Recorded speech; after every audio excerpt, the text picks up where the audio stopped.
अरिहन्ताडं तहेव सिद्धाडं आयैवज्जायाडं लोयं मिया सब्बसाहुरम्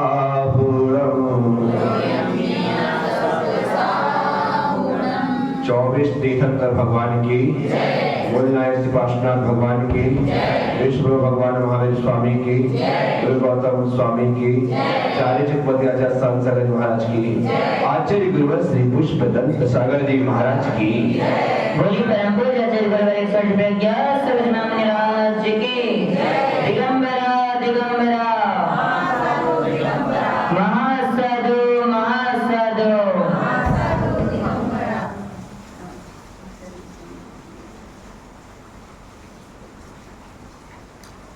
खेमचंद जी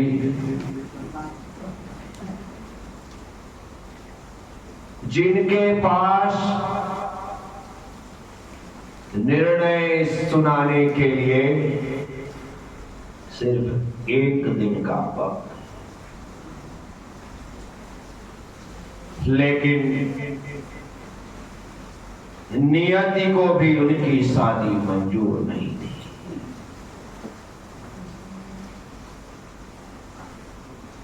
वे अपना निर्णय सुनाते उससे पहले एक अनहोनी घटना घट गई।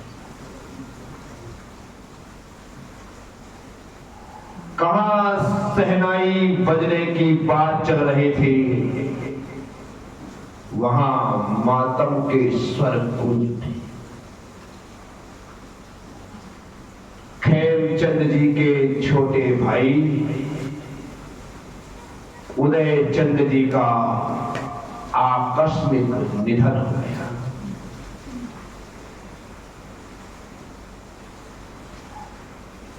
पिता की मृत्यु हुई थी, उसका सदमा ऐसा खेमचंद जी को नहीं लगा था जितना अपने जवान भाई की मृत्यु का सदमा लगा।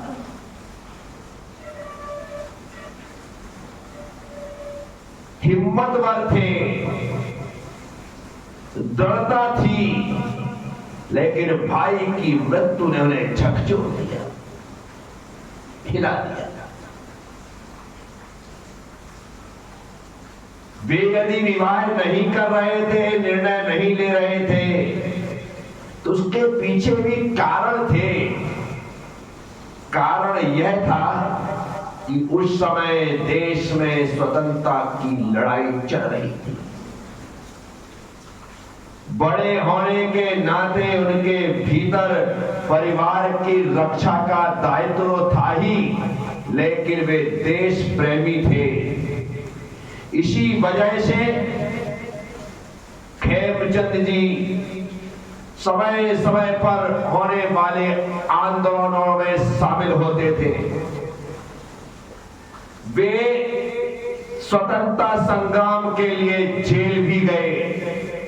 राष्ट्रभक्ति उनके मन में कूट कूट करके भरी थी। इसलिए गांव के स्वतंत्रता संग्राम सेनानियों में खेमचंद जी का नाम आज भी दर्ज है, आज भी शामिल है। और इस बात का मुझे गर्व है कि मेरे बड़े पिताजी, मेरे ताऊजी, जिन्हें हम दादा कहते थे, वे स्वतंत्रता संग्राम सेनानी थे। हमारे परिवार ने देश के लिए भी किया है, धर्म के लिए तो हम इस पीढ़ी के लोग कर रहे हैं। इस वजह से वे विवाह को टालते थे। अब उदय चंद की मृत्यु हो गई, वे भीतर तक खिल गए।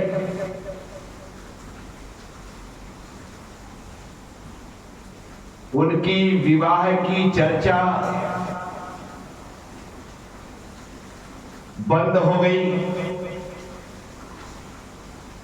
ऐसे समय में, ऐसे माहौल में कौन शादी की चर्चा करे? बहुत दिन निकल गए, विवाह की चर्चा ही बन गई। एक दिन स्वयं खेमचंद जी ने विवाह की बात छेड़ दी, लेकिन खुद के विवाह की नहीं, फिर अपने छोटे भाइयों का विवाह। और उन्होंने अपना निर्णय तो सुनाई दिया कि मैं विवाह करूंगा तो छोटे सभी भाई बहनों के विवाह के बाद करूंगा। ऐसा होता है क्या? परंतु जो पूरे परिवार को संभाल रहा है, पूरे परिवार का भरण पोषण कर रहा है, जो पिता की कमी को कभी खलने नहीं दे रहा है, उसने ऐसा निर्णय कर, और निर्णय करने के साथ ही अपने छोटे भाई अर्थात उदयचंद से छोटे भागचंद, उनका विवाह गांव के ही सुप्रतिष्ठित चौधरी परिवार में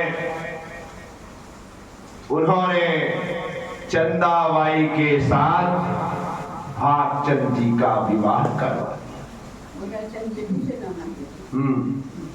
विवाह करवाया, विवाह हो गया, एक सुकून, एक शांति की चलो मैं अपने दायित्वों का निर्वाह कर रहा हूं और अपने संकल्प पर दृढ़ हूं। चौधरी परिवार भी तैयार हो गया, धूमधाम के साथ भागचंद जी की शादी। चंदाबाई इस पीढ़ी की पहली बहू बनकर के घर आ गई। कुछ ही समय में भागचंद जी को एक संतान की प्राप्ति हुई, जिसका नाम सुभाष रखा गया। अर्थात नई पीढ़ी प्रारंभ हो गई, वंश परंपरा आगे बढ़ने लगी। लेकिन पहले के समय में मृत्यु दर ज्यादा थी। पहले के समय में मारी, महामारी, हैजा आदि बहुत ज्यादा मात्रा में वृद्धि होती थी। गांव का गांव सोता रह जाता था। अभी सुभाष ज्यादा बड़ा भी नहीं हुआ था कि उनके पिता भागचंद जी का भी निधन हो गया। खेमचंद जी के समझ के सब कुछ बाहर है। अभी अभी विवाह किया, एक ही पुत्र है, एक ही संतान है। अभी चंदाबाई की उम्र भी छोटी है, लेकिन नियति को उनका यह परिवार, भरा पूरा परिवार, संसार देखा नहीं गया। भागचंद जी के भाग्य में मृत्यु लिखी थी और वे चले गए। क्या करें? लेकिन एक छोटी सी उम्र में वैधव्य को प्राप्त हुई चंदाबाई अपने बेटे का लालन पालन करती रही, अपने बेटे का भरण पोषण करती रही, उसे संस्कार प्रदान करती रही। चंदाबाई की विशेषता रही कि पूरा जीवन उन्होंने पति के जाने के बाद त्यागी व्रतियों की तरह गुजारने का संकल्प कर दिया। इतना ही नहीं, जब उसका बेटा बड़ा हो गया, उसकी शादी कर दी, सब कुछ हो गया, सुभाष सेठ हो गया, तब चंदाबाई ने गहे का भी त्याग करके संवेद शिखर जी की तलहटी में बने हुए स्त्री आश्रम में अपना जीवन बिताने का निर्णय कर लिया। और उन्होंने अपने जीवन के महत्वपूर्ण साल साधना करते हुए ईश्वरी में व्यतीत किए। जब मैं पहली बार सम्मेद शिखर जी गया था, ईश्वरी गया, वहां पर चंदा भाई वहां मिली, मिलकर के ऐसी खुश कि आज उसके परिवार का एक सदस्य जो कि दिगंबर मुनि बनकर के सम्मेद शिखर आया है, गदगद हो गई, चौका लगा करके आहार दान दिया। अकेली महिला कमर झुकी हुई, लेकिन हिम्मत ऐसी कि पूछो मत। अभी पिछले वर्षों में शांत परिणामों के साथ नमोकार जपते हुए उसी ईश्वरी में उन्होंने अपने देह का विसर्जन कर दिया और जीवन का परम तत्व हासिल कर दिया। यहां खेमचंद जी, भागचंद जी की मृत्यु के बाद फिर से निढाल हो गए। उन्होंने अपनी बहन सुंदरबाई, उसका विवाह छिंदवाड़ा के पास जुन्नार देव वहां के एक प्रतिष्ठित परिवार में करके अपने कर्तव्य का निर्वाह किया। इकलौती बहन थी, उसका विवाह बहुत ही प्रतिष्ठित परिवार में उन्होंने कर। छोटे भाई वीरचंद जी, क्योंकि नियम है जब तक सबकी शादी कर दूंगा नहीं करूंगा तब तक मैं शादी नहीं। वीरचंद जी के लिए उन्होंने लड़की देखना प्रारंभ किया। वीरचंद जी को यह मुनासिब नहीं था कि बड़े भैया अभी तक अविवाहित हैं और मैं विवाह कर लूं, उनकी जरा भी इच्छा नहीं। लेकिन पिता तुल्य भाई के आगे उनकी एक ना चली और पलारी गांव के पास हिनोतिया गांव में सेठ श्री डालचंद जी निवास करते थे। डालचंद जी का बेटा था दुलीचंद। दुलीचंद की पत्नी थी हल्की बाई। दुलीचंद और हल्की बाई अपना जीवन जी रहे थे। उन्हें 2 पुत्र और 2 पुत्रियों की प्राप्ति हुई। गुलाबचंद, गोकुलचंद, ये दोनों पुत्र थे, 2 पुत्रियां थी। दोनों पुत्रियों का विवाह पिंडरी में ही हुआ। तो जो सबसे छोटी पुत्री थी, जिसका नाम था सरस्वती बाई, सब कुछ देख करके वीरचंद जी के साथ सरस्वती का रिश्ता निश्चित हो गया।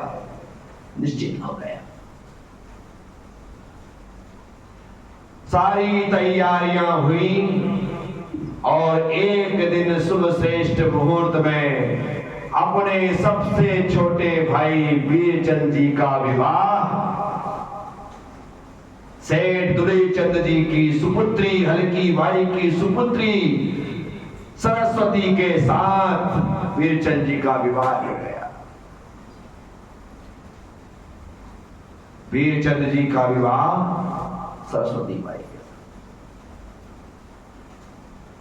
सरस्वती बाई हकीकत में सरस्वती बाई थी, सिर्फ 4th तक पढ़ी थी सिर्फ। लेकिन हिंदी साहित्य में ऐसा कमांड था कि आज की तारीख में एमए पढ़ने वाले भी उसके सामने फेल हो जाए। 4th तक पढ़ी थी। ज्ञान की बातें, बुद्धिमत्तापूर्ण बातें सुन करके सबको लगता था कि नाम से ही नहीं साक्षात सरस्वती रूप है। ऐसी सरस्वती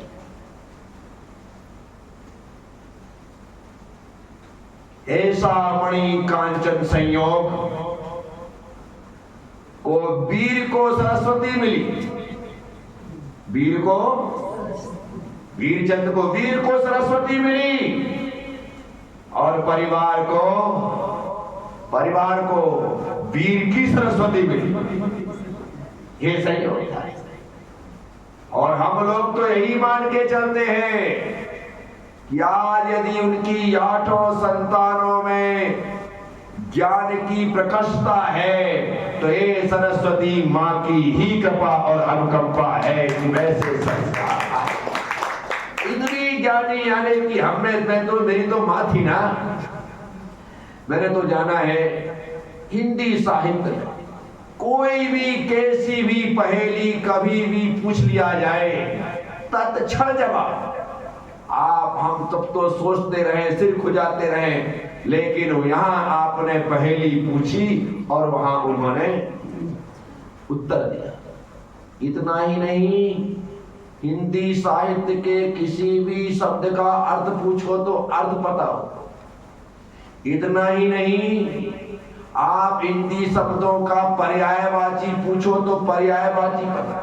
ऐसा लगता था कि जैसे उन्होंने धनंजय नाम माला कंठस्थ कर रखी जिसमें पर्यायवाची शब्द। हमारे बड़े भैया तो अपनी मां को चलती फिरती डिक्शनरी कहते थे कि किसी को भी कोई भी तकलीफ हो, समझ प्रश्न आए, समझ में ना आए, मां से पूछ लो, वो बता। ऐसी सरस्वती, साक्षात सरस्वती। मेरी मां थी इसलिए मैं तारीफ कर रहा हूं, ऐसा नहीं है। वो तारीफ के लायक थी इसलिए तारीफ कर रहा हूं, इसलिए बोला। वो सरस्वती। उनका दूसरा नाम कुसुम रानी था। क्या नाम था? कुसुम रानी। ये ससुराल में बोलने लग जाते ना, नाम चेंज कर देते थे पहले। पियर में सरस्वती और यहाँ पर कुसुम रानी। कुसुम मतलब फूल होता है, और वो अपने ज्ञान की खुशबू पूरे परिवार में बिखेरती थी, इसलिए उसका सही नाम परिवार वालों ने कुसुम रानी रख करके ठीक किया, क्योंकि खुशबू ही थी। क्या इतना ही नहीं, जब मोहल्ले की महिलाएं पानी भरने जाती थी तो आवाज लगाती थी पलारी वाली, चल। क्या बोलती थी? क्योंकि हिनोतिया के बाद पूरा परिवार नाना जी का पलारी आ गया था। कहाँ आ गया था? कहते हिनोतिया के, लेकिन पलारी आ गए थे। पलारी के आने के बाद इसलिए पलारी वाली कहते। नदी कपड़े धोने जाए, नहाने जाए तो चल पलारी वाली, पानी भरने जाए तो चल पलारी वाली। सब आवाज लगाते हुए ही वहां से निकला करते थे। पहले तो यह सब कुछ चलता था गांव में, क्योंकि बिना इसके काम नहीं होता है। एक दूसरे के घरों में जाकर के पापड़ बिलवाना, एक दूसरे के घर में जाकर के बड़ी बिजोरे बनवाना, एक दूसरे की हेल्प करना। ये गांव में अब तो घर का ही काम हो जाए तो बहुत बड़ी बात है। क्या घर का ही काम हो जाए तो बहुत बड़ी बात। पहले सारे काम घर की ये महिलाएं ही करती थी। बाई का नाम तो वो जानती नहीं थी, उनको यही पता था कि अपन ही बाई है। क्या पता था? सुबह उठ करके पूरे घर की झाड़ू, पूरे घर की झाड़ू, सबके उठने के साथ सबके बिस्तर उठा करके रखना, खाट को आड़ा करना, सब उनका काम। वो ये नहीं बोलती थी कि मैं करूं, मैं काम वाली हूं क्या, सब कुछ मैंने ठेका ले रखा है, तुम भी तो करो। कोई ताने नहीं मारती थी, चुपचाप सब बिस्तर उठाना। यदि बच्चे सहयोग करें तो ठीक, नहीं करे तो कोई बात नहीं। झाड़ू लगाना, सुबह से उठ करके उस दिन के लिए आटा पीसना। क्या? हाँ, चक्की घर में, और सुबह से चालू 4 बजे से। कितने बजे से? और चालू ही नहीं, तुम तो मोबाइल में भक्तांबर नहीं सुन पाती, वो पीसते पीसते पूरा भक्तांबर पढ़ के पूरे घर को सुना देते। और उनके द्वारा पिसा हुआ आटा आटा नहीं होता था, वो अभिमंत्रित हो जाता है। क्या हो जाता है? उसी का प्रभाव है कि उनकी 8 संतानों में हम 4 संतान मोक्ष मार्ग में हैं। विचार, सुबह से सारे काम 4 बजे उठ करके वो निवृत्त हुआ ही, सब कुछ कर लिया है। आटा पीसना, बिस्तर उठाना, झाड़ू लगाना, पानी भरने के लिए कुएं में जाना। गर्मी के दिन होते थे, पानी की किल्लत हो जाती थी। सुबह जितने जल्दी चले जाओ तो आपके घड़े भर जाए कुओं से, अन्यथा पानी भी नसीब ना हो। फिर नदी किनारे जाकर के अपने हाथ से गड्ढे करना रेत में, फिर उसका पानी निकलेगा, आएगा तो इंतजार करना, फिर इंतजार करने के बाद स्वच्छ पानी को भर के लाना। ये सारे काम बड़ी दृढ़ थी सरस्वती। सारे काम, खाना बनाने से लेकर, सुबह के चाय बनाने से लेकर, चाय चलती थी, ऐसा नहीं कि सब चाय नहीं चलती थी। हमारे पिताजी इतना बड़ा गिलास था, पंजाबी गिलास, इतना पूरा अच्छे से याद है, कांसे का पंजाबी गिलास था, और उसको बिल्कुल लबालब भरना पड़ता था। यदि इतना भी खाली छोड़ दो तो गिलास नहीं छूटता, पूरा भर। चाय कितनी, आज कितनी चलती है? कट कितनी? अब कट भी वो तो हट हो गई। 2 घूंट कितनी? ऐसी चाय पंजाबी, ऐसा लगता है बाप रे बाप, वो बैठ गए बिल्कुल ऐसी मूछ लगा करके पिताजी। और जब तक मूछ में चाय की मलाई ना लगे तो मजा है क्या? फिर चटनी दूध चाय पी रहे, अलग से मलाई डालना पड़ती थी चाय में। तो चाय भी चलती, तो चाय बनाना, सब बच्चों के लिए खाना बनाना, सब कुछ करना, बर्तन खुद मांजना। क्या? बर्तन, ये सब काम खत्म होने के बाद दोपहर में कपड़े धोना। कपड़े धोना, एक एक के सबके कपड़े धोना, धोना ही नहीं, उनको निचोड़ना, उनको सुखाना, उनको समेटना, ये सब काम। कमाल, समझ में नहीं आता पहले की महिलाएं किस चीज की बनी थी है? इतना करने के बाद भी कोई शिकन नहीं। 24 घंटे भिड़ी रहे। इसलिए आपने सुना होगा, पहले के ऐसे बहुत से बुजुर्ग आपको बोलते हुए मिल जाएंगे जो कहते हैं कि आज हम 70-75 साल के हो गए लेकिन एक गोली नहीं खाई। क्या बोलते हैं? एक सुई नहीं लगवाई। क्या बोलते हैं? एक सुई नहीं लगी, एक गोली नहीं खाई। कमाल है। क्या किया? इतना काम किया, इतना काम किया कि बीमारी काम करता देख करके ही निकल जाए कि नहीं भाई ये अपने काम का नहीं, ये अपने काम का, वो बाहर की बाहर निकल। ऐसी मजबूत। जब मेरी मां की समाधि हुई ना, 7 प्रतिमा धारण करके आचार्य श्री विद्यासागर जी महाराज के आशीर्वाद से दयोदय में समाधि की। समाधि जब हो गई उस उम्र में जाकर के, तो ये जो दांत है ना, 32 के 32 दांत थे, उनमें एक दांत टूटा तो क्या हिला भी नहीं था। क्या हिला भी नहीं था? क्यों? सुबह से उठ करके जब मंजन करती थी तो हमारी तरह कॉलगेट टूथपेस्ट नहीं करती थी। नीम की दतौन चबाते हुए कुएं में जाती थी, वहां से चबाते हुए आती थी, उसी को रगड़ करके उसी से जीवी करके यूं फेंक देती थी। वो चली गई लेकिन दांत नहीं गए। क्या इतनी मजबूत थी सरस्वती माई, इतनी मजबूत। उन्होंने विवाह के बाद अपने परिवार को पूरी तरह से संभाल लिया, क्योंकि उदयचंद जी बिना शादी की चले जा चुके। भागचंद जी एक पुत्र को जन्म देकर के मृत्यु को प्राप्त हो। वीरचंद जी का विवाह। अब प्रश्न खड़ा हुआ कि मंगलचंद जी का क्या? मंगलचंद जी पहलवान थे। क्या थे?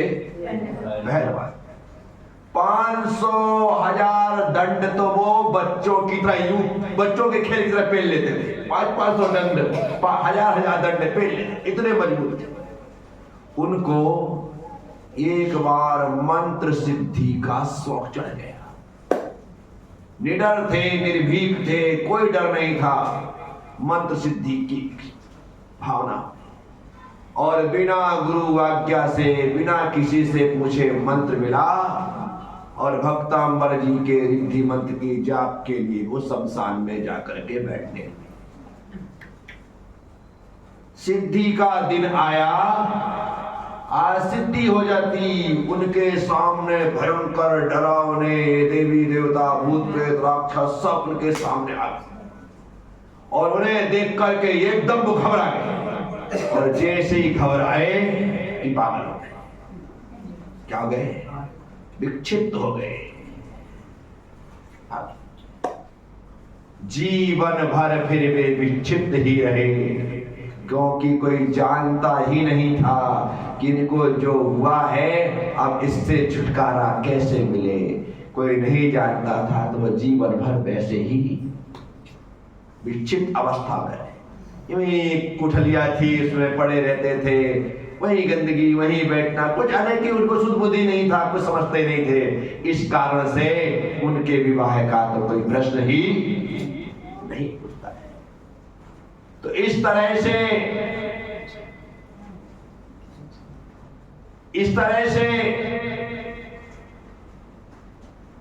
वीरचंद जी, भागचंद जी, इन दो का ही विवाह हुआ।